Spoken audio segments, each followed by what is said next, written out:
A reading from the letter to the Hebrews. Brothers and sisters, he for a little while was made lower than the angels, that by the grace of God he might taste death for everyone.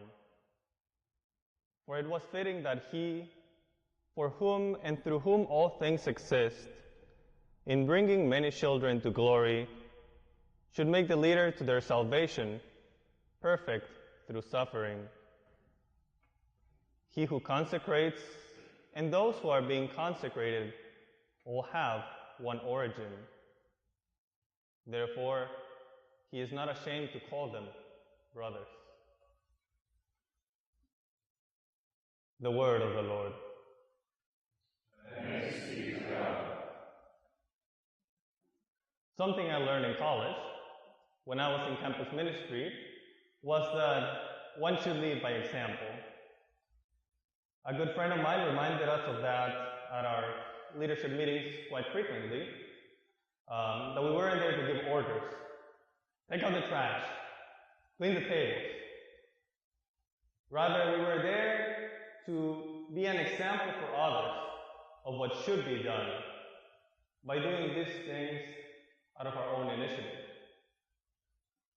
And Jesus took the initiative of our salvation and became incarnate. He came to be the exemplar for us, bringing us the perfect example, as Paul reminds us and summarizes it well in the canticle from Philippians. Though he was in the form of God, he took the form of a slave. And it is in this context that Jesus shows the outpouring of his love for us, as the epistle today reminds us. It was fitting that he should make the leader to their salvation perfect through suffering. Jesus underwent this suffering, the one that shows the greatest love, that of laying down one's life for their friends, for his brothers and sisters, as he calls all of us. The Spanish translation of the lectionary for this reading includes one more verse at the beginning that says, "At the present, we do not see all things subject to him, but we do see Jesus crowned with glory and honor because he suffered death. We don't fully understand what he has done for us, but we are called to follow in Jesus' example, to mirror his example of love, an example as Christians that is perfected through the suffering that we undergo, and it is then that we truly see Jesus crowned in this glory and honor. And it isn't necessarily through martyrdom that we show our love of God and of neighbor. But in our baptism, we are called to emanate Christ's love through the example of our lives as Christians. The suffering that we perceive is the struggle in our lives of turning back to Christ, away from sin.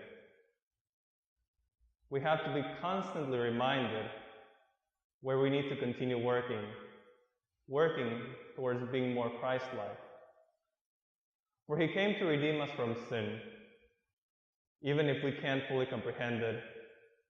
And he came to show us his love at our human level. Jesus was the first to show us the example of love.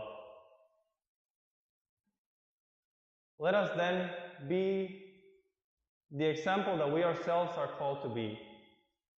We are called to take out our trash and clean the table in our inner self, our altar, where we receive Christ in the Eucharist every day, so that we have room to admire and to adore him.